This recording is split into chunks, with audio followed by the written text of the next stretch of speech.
Hey, what's up, NBA fan? What's up, all sports fans? This is JB right here, host of the Behind the Bench podcast network and channel. I just want to give a quick shout out to my crew, Shad, Kelvin, and Jermaine. And for everyone who is tuning in, I hope that you support Behind the Bench and subscribe to the channel and help make the show the best that it can possibly be. Now, I want to turn back the hands of time for a couple of minutes, and I want to touch on the issue here and how media can cultivate, change, distort, and manipulate perception, especially when it comes to who, by consensus, and it's a well-deserved honor, to be viewed as the greatest player who ever competed in the National Basketball Association. I'm not talking about high school or college, which is still an achievement within itself, but the NBA, the 77-year history of the NBA, right? I'm talking about Michael Jordan. Now, this is 2023. But ironically, if you turn back the clock to 1999,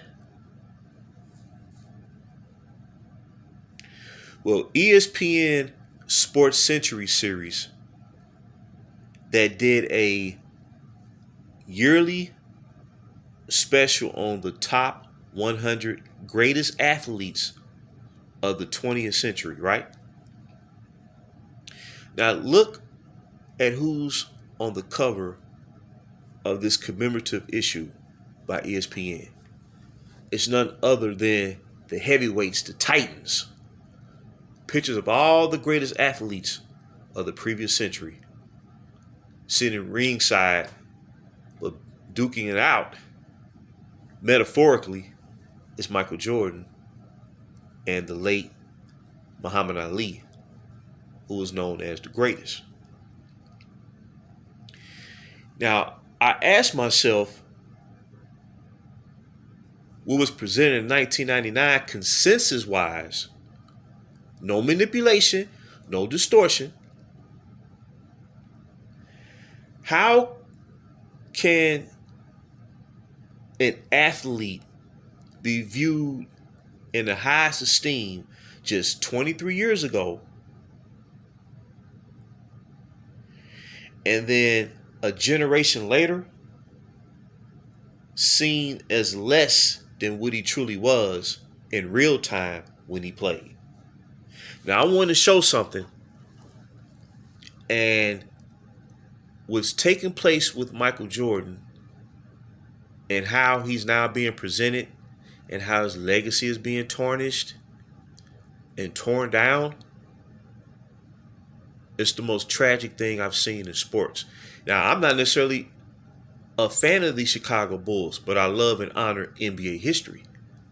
And I've had the opportunity and the privilege to watch the greatest basketball players in the world compete since the ABA-NBA merger back in 1976. That's how long I've been watching the NBA. And I consider myself still a young person at heart. I don't compare eras. I don't like to compare eras. It's about the player and what they achieved when he participated in the league. So I want to show something real quick. Now take a look at this list right here. This is the list of the top 20 greatest athletes of the 20th century voted by ESPN and people who participated in the poll. Now, at 20 is Ty Cobb. 19, Martina Navratilova. 18, Bill Russell. 17, Magic Johnson. 16, Ted Williams. 15, Jackie Robinson. 14, Hank Aaron. 13, Wilt Chamberlain. 12, Carl Lewis. 11, Joe Louis. Number 10,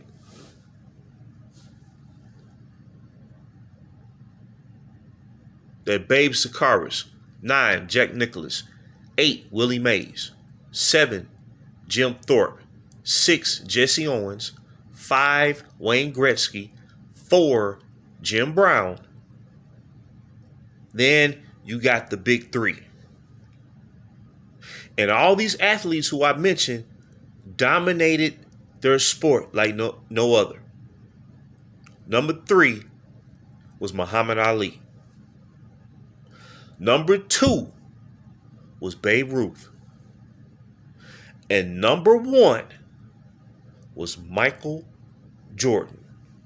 Now, when it comes to something like this, when you start reflecting back on an entire century, if someone said Muhammad Ali was the greatest athlete of the 20th century, I wouldn't argue.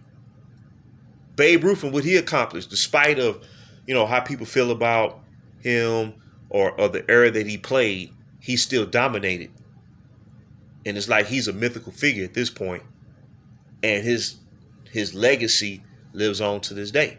Because the baseball historians and the purists will always respect the great baseball players of the past. Always. They do it in football. But for some reason, over the past 10 years, they stopped doing it in basketball. And the proof of that is this list right here that shows Michael Jordan, how he was viewed by the sporting world. He was voted the number 1 athlete of the 20th century. But now, you hear the commentary of today, and they spend every waking moment, every second of the minute, every minute of the hour, trying to tarnish this man's legacy. And as I said before, it's the most tragic thing I've ever seen in sports. How do you go from being voted the top athlete, not just of your generation, not just of your sport, but of the entire century? And now they're trying to present him as a footnote where his number 2 player gets all the credit, and they're trying to convince the young basketball fans just coming up, no fault of their own, they're trying to convince those minds that Jordan was Pippen and that Pippen was Jordan. And like I said, it's the saddest thing I've ever seen in sports. So I'm going to be talking about this down the line, but this is just an intro, and I just wanted to provide a framework of how Michael Jordan was viewed in real time when he played, because he had just retired the year before for the second time in 1998. And he ends up being viewed as the top professional athlete of the 20th century. So I just want to drop that. This list right here tells it all. All these athletes were tremendous. All of them, every single one. But he was voted numero uno.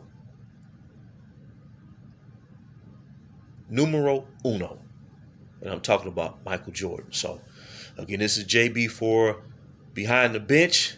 And until next time, I will holler later.